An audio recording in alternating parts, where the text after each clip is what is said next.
வணக்கம். இது அக்ஷரம் அக்ஷயம். நாம் இன்னைக்கு விஷாரத் பூர்வ அதில் எக்ஸாம் டிப்ஸ் நம்ம பார்ப்போம். அதுக்கு முதல்ல ஒவ்வொரு பேப்பராக நம்ம பார்ப்போம். 3 பேப்பரில் ஃபர்ஸ்ட் பேப்பருக்கு என்ன தேவை இருக்குது, என்னென்ன புக்கெல்லாம் இருக்குது அப்படிங்கிறத நம்ம பார்ப்போம். இதை பாருங்கள். ஃபர்ஸ்ட் பேப்பருக்கு நவீன் கத்திய சைனிகா 2 இல்லையா, அது இருக்குது. அப்புறம் நிர்மலா இருக்குது. அப்புறம் நவீன் கஹானி கலஷ் அப்படிங்கிற புக்கு இருக்குது. இந்த 3 புக்கில் இருந்து தான் ஃபஸ்ட்டு பேப்பரில் நமக்கு கேட்க போகிறாங்க இல்லையா. ஃபஸ்ட்டு இருக்கிற இஆர்சி, உங்களுக்கு இந்த இஆர்சி எல்லாமே கத்திய சைனிகாலேருந்து வருது. உங்களுக்கு கத்திய சைனிகால இருந்து 6 கொடுத்து உங்களுக்கு 4 எழுத சொல்கிறாங்க. 2 தான் நீங்கள் விட முடியும் இல்லையா. 6 கொடுத்து 4 எழுத சொல்கிறாங்க. அதில் நீங்கள் ஒரு 10 லெசனுக்கு நீங்கள் இஆர்சியை பார்த்து வச்சுக்கிட்டீங்க அப்படின்னா நிச்சயம் நீங்கள் இதில் அட்டன் பண்ணுற மாதிரி 10 லெசனுக்கு இஆர்சி பார்த்து வச்சுட்டோம் அப்படின்னா எல்லா இஆர்சியும் புக் பேக்கில் இருக்கக்கூடிய இஆர்சி எல்லாமே பார்த்து வச்சுட்டிங்கன்னா உங்களுக்கு நிச்சயம் அட்டன் பண்ணுற மாதிரி இதிலேருந்து வந்துடும். நம்ம 4 எழுதணும், 6 தான் கொடுக்குறாங்க, 2 தான் சாய்ஸ் இருக்குது. ஆனால் இது கஷ்டமான விஷயமே இல்லை. எல்லாமே புக் பேக்கில் இருக்கக்கூடியதை வச்சு தான் கொடுக்க போகிறாங்க. வியாக்கியான் மாலாவில் இருக்கக்கூடியதில் இருந்து கொடுக்க போகிறாங்க. ஸோ நீங்கள் புக்குக்கு உள்ளே தேடிலாம் படிக்க வேண்டியது இல்லவே இல்லை. அதனால் நீங்கள் அதை பற்றி கவலையே பட வேண்டாம். பழைய சிலபஸ்லலாம் புக்கில் எந்த லைன் வரும்னே தெரியாது, அவங்க அதிலிருந்து கொடுத்துருப்பாங்க. ஸோ நாங்களாக கெஸ் பண்ணி தான் எழுதுகிற மாதிரி இருக்கும், ஓனாக யோசித்து எழுதுகிற மாதிரி இருக்கும். இப்போல்லாம் புக்குக்கு பின்னாலேயே உங்களுக்கு எடுத்து ரெடிமேடாக கொடுத்துட்றாங்க. உங்களுக்கு வியாக்கியான் மாலாவோட புக்கில் இருக்குது. ஸோ அப்படி இருக்கும்போது நீங்கள் ஒரு தடவையாவது அதை பார்த்துட்டு போனீங்கன்னா ஒரு மாடலை நீங்கள் பார்த்துட்டு மற்றதை எஸ்ஏ படிக்கிறதுல உள்ள பேராவை வச்சு நீங்கள் அதுக்கு யூஸ் பண்ணிக்கலாம். இந்த விஷயம் எஸ்ஏல எந்த இடத்துல வருது அந்த பேரான்னு பார்த்து அந்த பேராவை படிச்சிருந்தீங்கன்னா அதை வச்சா யூஸ் பண்ணிக்கலாம். ஸோ எல்லாம் ரெடிமேடாக இருந்து படிக்கிறதுங்கிறது கஷ்டமான விஷயம் இல்லை அப்படின்னு நான் சொல்கிறேன். ஸோ நிறைய இருக்குது இஆர்சி அப்படின்னு ஒருத்தவங்க சொல்லியிருந்தாங்க. நிறைய இஆர்சி இருக்குது, நாங்கள் எப்படி படிக்கிறதுனே தெரியல அப்படின்னாங்க. உங்களுக்காவது இருக்குது, எங்களுக்கு இருக்காது. நாங்கள் படிக்கும்போது இஆர்சிங்கிறது பின்னால் 1-2 கொடுத்துருந்தாலும் மாடலுக்கு தான் இருக்கும் தவிர அதில் இருந்து வரும்னு சொல்லவே முடியாது. லெசனுக்கு உள்ளே இருந்து அவங்களா தான் எடுத்து தருவாங்க. ஆக்சுவலாக அதுதான் மெத்தடு, கொடுக்குற முறை அதுதான், அப்படி தான் வரும். ஆனாலும் உங்களுக்கு இந்த ஸ்கூல் குழந்தைங்களுக்கு கொடுத்த மாதிரி டிகிரி லெவலில் உள்ள எக்ஸாமுக்கு பின்னாலேயே எல்லாம் ரெடிமேடாக கொடுத்துருக்காங்க. அதை கூட நம்ம படிக்க கஷ்டம்னு நம்ம நினைக்கிறோம். ஸோ முதல்ல நம்ம அதை நினச்சி பார்த்து நம்ம படிக்கணும். எவ்வளோ சிம்பிளிஃபை பண்ணி கொடுத்துருக்காங்க அப்படிங்கிறத முதல்ல நம்ம மனசில் புரிஞ்சுக்கணும். என்னவோ இது பெரிய ஸ்கூல் லெவலுக்கு நீங்கள் இதை யோசித்தாலே அந்த லெவலுக்கு தான் இருக்குது. அதை யோசிக்கக்கூடாது. ஆக்சுவலாக டிகிரி லெவல் அப்படின்னு நினச்சி நீங்கள் படிக்கணும் இல்லையா. ஸோ அப்படி பார்க்கும்போது உங்களுக்கு எல்லாம் ரெடிமேடாக இருக்கும்போது அட்லீஸ்ட் 10 லெசன்லையாவது நீங்கள் எல்லா இஆர்சியும் பார்த்தீங்கன்னா அது ஆகஸ்டாக இருந்தாலும் சரி, பிப்ரவரியாக இருந்தாலும் சரி, உங்களுக்கு நிச்சயம் அதுக்குள்ளே இருந்து அட்டன் பண்ணுற மாதிரி இஆர்சி கட்டாயம் வந்துடும். அதனால் நீங்கள் அந்த மாதிரி இதில் படிச்சுக்கலாம். அதுக்கப்புறம் அடுத்தது என்ன கொடுத்துருக்கு, அதே பத்திய சயனிகா, நவீன் பத்திய சயனிகா 2லேருந்து உங்களுக்கு என்ன வந்திருக்கு அப்படின்னா எஸ்ஏ இல்லையா. 2 சாய்ஸ் கொடுத்து எஸ்ஏ இருக்குது. மொத்தம் அதில் எத்தனை எஸ்ஏ இருக்குது, 15 என்னவோ இருக்குது.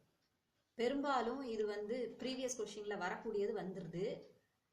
ஃபஸ்ட்டு 5லேருந்து எப்படியும் 1 இருக்குது, பெரும்பாலும் இருக்குது. ஃபஸ்ட்டு 5 அல்லது ஃபஸ்ட்டு 8லேருந்து உங்களுக்கு பெரும்பாலும் இருக்குது. அதே சமயம் இது 20 மார்க், அதை நல்லா நம்ம மனசில் வச்சுக்கணும். 20 மார்க் அப்படிங்கும்போது நம்ம நிறைய எழுதணும் இல்லையா. அதையும் சுருக்கி கொஞ்சமாக எழுதுனீங்கன்னா அதுக்கு அந்த அளவுக்கு மார்க் கிடைக்காது. 20 இதிலே போயிடும் உங்களுக்கு. நீங்கள் அந்த 20க்கான ஒர்க்கு நீங்கள் பண்ணாமல் இருந்தீங்கன்னா நிறைய மார்க்கு நம்ம அதிலேயே லாஸ் ஆயிரும் நமக்கு இல்லையா. ஸோ மற்ற இதிலெல்லாம் கலெக்ட் பண்ணுறதை விட அதில் ஒரு எஸ்ஸே நல்லா படிச்சிருந்தீங்கன்னா நிறைய அதை எழுதுனீங்கன்னா ஓரளவு மார்க் கிடைக்கும். கொஞ்சமாக எழுதியிருந்தால் பாதிக்கும் குறைவாக தான் நமக்கு மார்க் கிடைக்கும் அந்த எஸ்ஏக்கு. ஸோ அதுக்கு என்னெல்லாம் இருக்கணுமோ அந்த இதெல்லாம் வச்சு 20 மார்க்குங்கிறதையே மறந்துட்டு சுருக்கமாக வேணும்னு நினைக்கிறது உண்டு எல்லாரும். சுருக்கமாக எழுதி எவ்வளவு பிழைகள் இருக்கிறதோ அதற்கேற்றாற்போல் பரிசை குறைத்து கொண்டு தாருங்கள் அப்படின்னு தர்மி சொன்ன மாதிரி அப்படி எழுத முடியாது. இதை நம்ம ஓரளவு எழுதுனா கொஞ்சம் தான் கிடைக்கும். நீங்கள் நினைக்கிற மாதிரி ஓரளவு அதிலேருந்து ஸ்கோர் பண்ண முடியாது. அட்டன் பண்ணதுக்கு உள்ள மார்க் தான் அதில் கொடுக்க முடியும். ஸோ அதுக்கு எவ்வளவு எழுதணுமோ அவ்வளவு நீங்கள் எழுதுறது தான் நல்லது. அதுக்கு அடுத்தது நிர்மலா அப்படிங்கிறதுல பெரிய கேரக்டர் சின்ன கேரக்டர்னு உங்களுக்கு நியூ சிலபஸில், அதாவது இப்போ இருக்கக்கூடிய சிலபஸில் உங்களுக்கு பிரித்து கொடுத்துருக்காங்க. நிர்மலா வந்து ஓல்டு சிலபஸ்லையும் இருந்தது, நியூ சிலபஸ்லையும் அதே தான் இருக்குது, அது மாறவே இல்லை. அப்படின்னாலும் உங்களுக்கு அப்போல்லாம் வந்து நிர்மலாவே சில நேரம் சின்ன, ஒரு சமயம் ஆகஸ்ட்லேயோ பிப்ரவரியிலையோ ஒரு சமயம் பெரிய கேரக்டரில் கேட்பாங்க, ஒரு சமயம் சின்ன கேரக்டரில் கேட்பாங்க. ஸோ எதுலனாலும் நாங்கள் அட்ஜஸ்ட் பண்ணி எழுதுகிற மாதிரி நாங்கள் இருந்தோம் முன்னாடி இருந்தப்போ. ஆனால் இப்போ வந்து உங்களுக்கு நிர்மலாவிலேருந்து கேட்கக்கூடியது, உங்களுக்கு நிர்மலாவுக்கு கேரக்டர் இந்த என்னோட புக்கில் இல்லை, இப்போ உள்ள நியூ எடிஷனில் இருக்கான்னு பாருங்கள் கேரக்டர். இல்லைன்னா எப்படியோ நீங்கள் கேரக்டர் படிக்கிறீங்க அப்படின்னா அதில் வந்து 4 தான் உங்களுக்கு நிர்மலாவில் இருக்குது. பெரிய கேரக்டர் 4 தான் இருக்குது, சின்ன கேரக்டர் 9 இருக்குது. பெரிய கேரக்டர் 4ல் எப்படியும் 2 இங்கே வந்துடுது. பிப்ரவரியில் 2, ஆகஸ்டில் 2ன்னு வருது. உங்களுக்கு 1 விட்டு 1 தான் வருது. ஸோ ஒரு இதில் நிர்மலா கன்ஃபார்மாக வந்துடுது, இன்னொரு இதில் தோத்தாராம் வந்துடுது. ஒருவேளை அவங்க அப்படியே மாற்றி கேட்குறதா இருந்தாலும் உங்களுக்கு ஃபஸ்ட்டு 2 நீங்கள் நல்லா தரவாக இருந்தீங்கன்னா நிச்சயம் ஏதாவது ஒன்று வந்து தான் ஆகும். அவங்க கொடுக்கும்போது அப்படி கொடுக்குற மாதிரி தான் வரும். ஸோ ஏதாவது ஒன்று அதில் இருக்கும், நீங்கள் எழுதுகிற மாதிரி தான் வரும். அதே மாதிரி டிப்பணி அப்படின்னு பார்க்கும்போது உங்களுக்கு சாய்ஸ் இங்கே 5 கொடுத்துருக்காங்க, 3 தான் எழுதணும், இருக்கிறதே 9 தான். அதில் 5ங்கும் போது நீங்கள் ஃபஸ்ட்டு 5 படிச்சிருந்தீங்கன்னா கட்டாயம் அதுக்கு உள்ளே இருந்து உங்களுக்கு 3 எழுதுகிற மாதிரி வந்துடும். சின்ன சின்னதாக இருக்குது கேரக்டர், இப்படி உங்களுக்கு பிரித்து கொடுத்துருக்கிறதுனால அழகாக அந்த சாய்ஸை பேஸ் பண்ணி நீங்கள் படிச்சிடலாம். அதே மாதிரி கஹானி அப்படின்னு வரும்போது கஹானி நிறைய இருக்குது. கஹானி எத்தனை இருக்குது? 11 கஹானி இருக்குது, 11 கஹானி இருக்குது. அதுலேருந்து உங்களுக்கு எனி 2 கொடுத்து நம்ம எழுத போகிறோம், ஏதாவது ஒன்று எழுதணும் அப்படிங்கிற மாதிரி இருக்குது.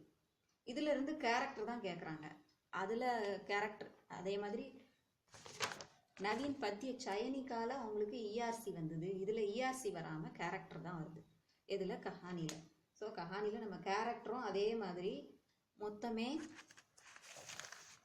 23 இருக்குது. மொத்தம் 23லேருந்து உங்களுக்கு 5 கொடுத்து அதில் 3 எழுத சொல்கிறாங்க. அப்போனா கொஞ்சம் நீங்கள் பாதிக்கு பாதியாவது கேரக்டர்ஸை படித்தாதான் உங்களுக்கு எதுனாலும் வரும், தைரியமாக போக முடியும். ஆனால் பெரும்பாலும் ப்ரீவியஸ் கொஸ்டினில் கேட்ட கேரக்டர்ஸ் ஓரளவு வந்துடுது, நம்ம 3 அட்டன் பண்ணுற மாதிரி பெரும்பாலும் வந்துடுது.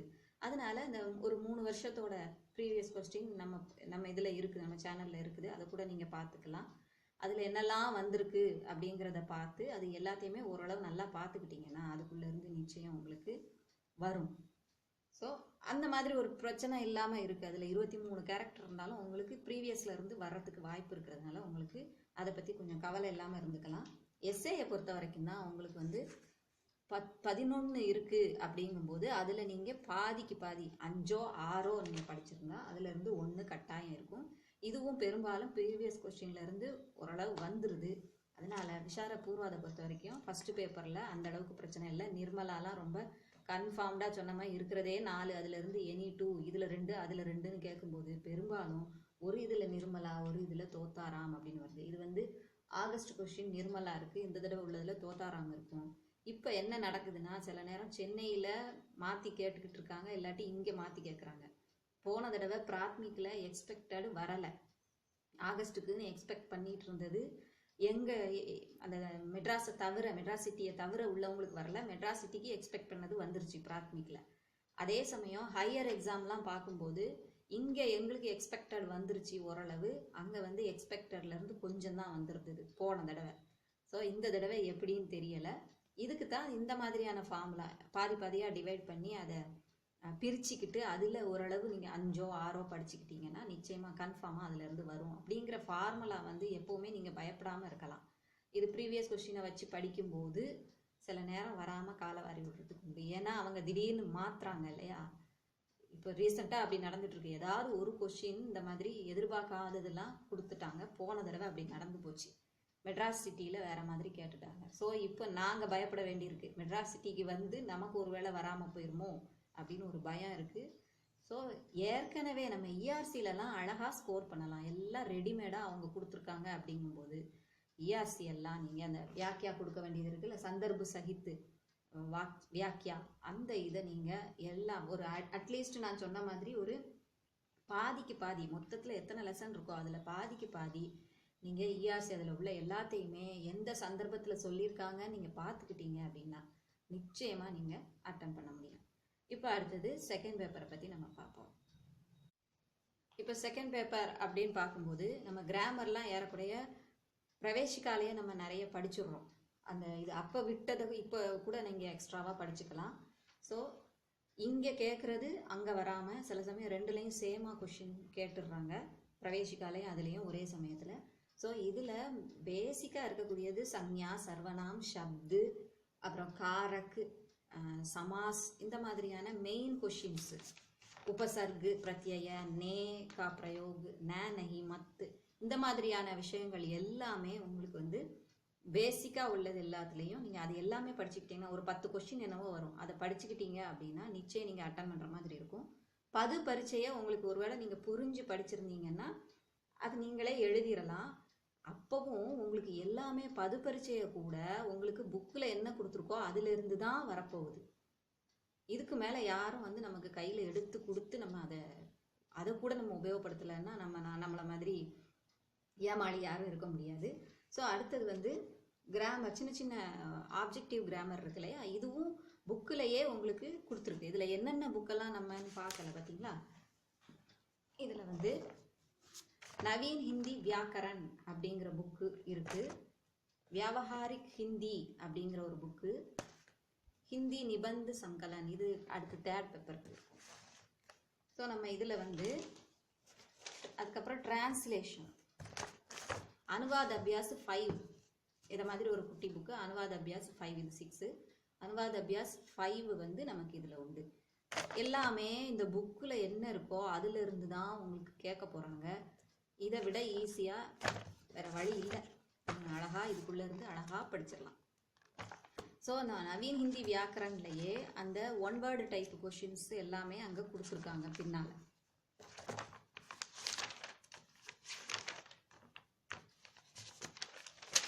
இந்த பின்னால் பிரஷ்னோத்தர் அப்படின்னு சொல்லி இந்த மாதிரி சுத்தி கீஜியே எல்லாமே உங்களுக்கு புக்கில் கொடுத்துருக்குது. லிங்க் வச்சன் முதற்கொண்டு எல்லாமே இதிலே இருக்குது. ஸோ நீங்கள் எல்லாம் இதுக்கு உள்ளே இருந்து தான் கேட்க போகிறாங்க. இதை விட யாரும் வாழைப்பழத்தை உரிச்சு தர முடியாது. ஸோ இதில் இருந்து நீங்கள் அழகாக எழுதிடலாம். அதுக்கப்புறம் அந்த ஹிந்தி நிபந்து சங்கலன் அதிலிருந்து வருது பாருங்கள். சாரி, இதுவும் இதில் உண்டு இல்லை, ஜென்ரல் எஸ்ஸே. ஸோ அந்த ஜென்ரல் எஸ்ஸேலேருந்து எத்தனை ஜென்ரல் எஸ்ஸே மொத்தம் இருக்குது, நம்பர் ஆஃப் எஸ்ஸேஸ் வந்து 20 இருக்குது. 20 எஸ்ஸேலேருந்து உங்களுக்கு 4 கேட்குறாங்க. அதில் 1 தான் நம்ம எழுத போகிறோம். 20 4ஆக பிரித்தோன்னா 5. ஃபஸ்ட்டு 5 நீங்கள் நல்லா படிச்சிருந்தீங்க அப்படின்னா அந்த 5க்குள்ளேருந்து கட்டாயம் அதில் 1 இருக்க போகுது. ப்ரீவியஸ் கொஸ்டினும் எதுக்கும் பார்த்துக்கோங்க. இல்லாட்டி நம்ம வந்து சேஃப் அப்படின்னு நமக்கு சொன்னால் ஃபஸ்ட்டு 5 அப்படிங்கிறது உங்களுக்கு எல்லாத்துலேயுமே இந்த ஃபார்மில் வந்து ரொம்ப ஈஸியாக யூஸ் ஆகும் உங்களுக்கு அந்த மாதிரி படிக்கிறது. அதே மாதிரி லெட்டரும் அப்படி தான், எத்தனை லெட்டர் இருக்குதுன்னு பார்த்து இதில் 2 அப்படிங்கும்போது அந்த மொத்த லெட்டரில் 2 பார்ட்டாக பிரிச்சுக்கிட்டு அதை நீங்கள் படிச்சுக்கலாம். ப்ரீவியஸ் கொஸ்டின்லேருந்து பெரும்பாலும் இந்த லெட்டர் பெரும்பாலும் வந்துடுது. 80% உங்களுக்கு வந்து ப்ரீவியஸ் கொஸ்டின்லாம் பார்த்தீங்கன்னா எது அதிகமாக வருதோ அது வந்துடுது. அதனால் நீங்கள் தைரியமாக அதையும் படிக்கலாம். டிரான்ஸ்லேஷனை பொறுத்த வரைக்கும் எல்லாம் புக்கில் உங்களுக்கு இருக்கிறத அப்படியே பார்த்துட்டு போங்க. ஆன்சர்ஸ் எல்லாம் ஆன்சரோடு இருக்கும், அதை நீங்கள் பார்த்துட்டு போங்க. உங்களுக்கு கைடெல்லாம் சிலர் யூஸ் பண்ணுவீங்க, அதில் இருக்கும். டிரான்ஸ்லேஷனை பொறுத்த வரைக்கும் ஆன்சரோடு இல்லை, இந்த குட்டி புக்கில் ஆன்சர் கிடையாது. ஸோ நீங்கள் கைடு எதாவது யூஸ் பண்ணிங்கன்னா அதில் பார்த்துக்கோங்க. எப்படினாலும் எழுதலாம். அதை ஒரு தடவை நீங்கள் அதை புரிஞ்சுக்கிட்டீங்க, வாசித்து தமிழ்லையும் வாசித்து அதை மனசில் ஏற்றிக்கிட்டா சொந்தமாக நீங்கள் அதை தமிழில் எழுதிடலாம். ஹிந்தியில் எழுதுறது கொஞ்சம் கஷ்டம்தான். ஸோ நீங்கள் சொந்தமாக வாக்கியம் அமைக்கும்போது கிராமர் மிஸ்டேக் நிறைய விடுறதுக்கு வாய்ப்பு இருக்குது. அதனால் ஏற்கனவே ரெடிமேடாக இருக்கிறத ஒரு தடவை நல்லா வாசிச்சுக்கோங்க. தமிழில் பார்த்து பார்த்து எழுதும்போது நமக்கு வந்து அந்த பாயிண்ட்ஸ் விடாமல் நம்மளால் கவர் பண்ண முடியும். அது அப்படி தான் செஞ்சுக்க முடியும். சிம்பிள் லாங்குவேஜில் நீங்கள் எழுதி பழகுங்க. ஸோ அதுதான் இதில் சுருக்கி எழுதுறதும் உங்களுக்கு புக்கில் கொடுத்துருக்கிறது மட்டும்தான் வரப்போகுது.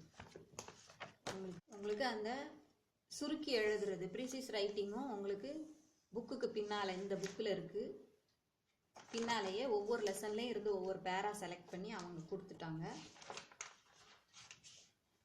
இந்த பேராவை நம்ம சுருக்கி எழுதி ப்ராக்டிஸ் பண்ணிக்கலாம். நீங்கள் கைடு ஃபாலோ பண்ணுறவங்களுக்கு எல்லா கைட்லேயுமே இது கொடுத்துருப்பாங்க. எந்த மாதிரி ஹெட்டிங் போட்டிருக்கு அப்படிங்கிறத பார்த்து எந்த லெசன்ல இருந்து இந்த பேராங்கிறது இதில் கொடுத்துருக்காங்க, இதில் எந்தெந்த இந்த பேரா எந்த லெசனில் எந்த பேஜில் இருக்குது அப்படிங்கிறத பார்த்து நீங்கள் எழுதி வச்சுக்கிட்டீங்கன்னா எந்த இடத்துல வருதுன்னு நமக்கு தெரிஞ்சிடும். தெரிஞ்சுக்கிறதுக்காக நீங்கள் அதை பார்த்து வச்சுக்கிட்டு அதில் சுருக்கி எழுதுனது உங்களுக்கு ரெடிமேடாக உங்களுக்கு கைட்லலாம் கொடுத்துருக்காங்க. ஸோ அதை பார்த்து நீங்கள் எப்படி வந்திருக்கு, என்ன ஹெட்டிங் கொடுத்துருக்காங்க, இந்த லெசன் அப்படிங்கிறத ஐடென்டிஃபை பண்ணிட்டீங்கன்னா நீங்கள் அதே ஹெட்டிங் போட்டுடலாம். அப்படி உங்களுக்கு ஐடென்டிஃபை பண்ண முடியலனாலும் நோ ப்ராப்ளம். அதில் எந்த விஷயத்தை பற்றி பேசியிருக்காங்களோ அந்த விஷயத்தை ஹெட்டிங்காக நீங்கள் ஒரு டாபிக் மாதிரி அதில் கொடுத்துட்டீங்கன்னா அதுக்கும் 2 மார்க் வச்சுருப்பாங்க. ஸோ சுருக்கி எழுதுறது எத்தனை லைன்ஸ் இருக்குங்கிறத பார்த்து அதை 3ல் 1 பங்கு லைன், 15 லைன் இருக்குன்னா 5 லைன் வர மாதிரி. இதில் நம்ம பாட்டுக்கு இஷ்டத்துக்கு நிறைய எழுதுனா நிறைய மார்க் கிடைக்குங்கிறத இங்கே நம்ம செய்ய முடியாது. எந்த அளவுக்கு சுருக்க முடியுதோ 3ல் 1 பங்கு சுருக்கணும். அதுக்காக ரொம்ப சுருக்கி 1 லைன் 2 லைன் எழுதவும் கூடாது. 3ல் 1 பங்கு விஷயம் எல்லாமே அதில் வர மாதிரி ஓன் சென்டென்ஸில் நம்ம எழுதணும். இப்போ நமக்கு ரெடிமேடாக இருக்கிறதுனால நீங்கள் ஏற்கனவே அதில் பார்த்து வச்சுக்கிட்டிங்கன்னா எந்த விஷயத்தெல்லாம் சுருக்கி எழுதுனதில் கொண்டு வந்திருக்காங்க அப்படிங்கிற ஐடியா நமக்கு கிடைக்கும். அதை வச்சுட்டு நீங்கள் மனப்பாடம் பண்ணணும்னு அவசியம் இல்லை. அதை வச்சுட்டு நீங்கள் அங்கே எழுதிடலாம். இந்த பேராவுக்கு இந்த மாதிரி தான், இந்த விஷயங்கள் தான் அதில் கலெக்டாக இருந்தது அப்படிங்கிறத நீங்கள் ஏற்கனவே பார்த்துட்டு போவீங்கல்ல. அப்படி இருக்கும்போது எக்ஸாமில் எழுதுறது ஈஸியாக இருக்கும். எந்த மாதிரி பண்ணியிருக்காங்கன்னு இதை வந்து டீச் பண்ணணும்னு அவசியம் இல்லை. நீங்களே இந்த பேராவையும் அதில் ஆன்சரையும் பார்த்தீங்கன்னா எந்த மாதிரி செஞ்சுருக்காங்கன்னு உங்களாலே புரிஞ்சிக்க முடியும். ஸோ அப்படி நீங்கள் எல்லாமே உங்களுக்கு ரெடிமேடாக இருக்குது. நீங்களாக பார்க்க வேண்டிய வேலை இல்லவே இல்லை. இப்படி கொடுத்து தான் உங்களுக்கு கொடுத்துருக்காங்க. பழைய சிலபஸ்லலாம் எப்படி வரும்னே சொல்ல முடியாது. எந்த பேரா வந்தாலும் சரி அதை வச்சுக்கிட்டு எழுதுகிற மாதிரி தான் இருந்தது. ஸோ இது ப்ரீவியஸ் கொஷின்லேருந்து இது வருங்கிறது சொல்ல முடியாது. சில நேரம் தான் வருது, அது சேமாக தான் வருது. இதில் இருக்கிறது எத்தனை லெசனோ அத்தனை 10 லெசன் இருக்குது. 10 லெசனுக்கும் அவங்க ஒவ்வொரு பேரா கொடுத்துட்டாங்க. அதை நீங்கள் பார்த்துட்டாலே போதும், உங்களுக்கு ஈஸியாக. ஸோ இது செகண்ட் பேப்பர், இதில் முடிஞ்சு போச்சு. தேர்ட் பேப்பருக்கு என்னென்னு பார்ப்போம். இப்போ தேர்ட் பேப்பர் அப்படின்னு நம்ம பார்த்தோம் அப்படின்னா தேர்ட் பேப்பருக்கு தமிழில் இலக்கிய கனிகள் மலர்ச்செண்டு அப்படிங்கிற 2 புக்கு இருக்குது. இந்த 2 புக்கில் இருந்து தான் நம்ம கேட்க போகிறாங்க. பிரிவு 1ல் இலக்கிய கனிகள்ல இருந்து வரப்போகுது. பிரிவு 2ல் மலர்ச்செண்டுலேருந்து வரப்போகுது. ஸோ இலக்கிய கனிகள்ல இருந்து வரப்போகிறது வெறுமன கொஷின் மட்டும்தான். இதில் மேலே கொடுத்துருக்க குறிப்பு மதிப்பெண்கள் சமம், எல்லா கொஷினுக்கும் மதிப்பெண் சமம். ஏதேனும் ஒரு பிரிவில் 2 வினாக்களுக்கும் மற்றொரு பிரிவில் 3 வினாக்களுக்குமாக மொத்தம் 5 வினாக்கள். ஸோ அப்போ மதிப்பெண் சமம் சொல்லிட்டாங்க, 5 கொஷின் எழுதணும்னு சொல்லிட்டாங்க. டோட்டல் மார்க் 100 மார்க் அப்படிங்கும்போது ஒரு கொஷினுக்கு 20 மார்க் விழுது அப்படிங்கிறது நமக்கு தெரியுது இல்லையா. ஸோ இப்போ இதில் விடை ஒவ்வொன்றும் 3 பக்கங்களுக்கு மிகாமல் இருத்தல் வேண்டும் அப்படின்னு அதில் போட்டிருக்கோம். பட் 3 பக்கங்கள்னா அதுக்காக நம்ம எழுதக்கூடிய ஆன்சரை இது பண்ண முடியாது. நம்மளுடைய ஹேண்ட் ரைட்டிங் வேறு மாதிரி இருக்கும். புக்கில் இருக்கிற பிரிண்ட் அப்படிங்கிறது 3 பக்கமாக நினச்சிக்கிட்டு நீங்கள் எழுதுங்க.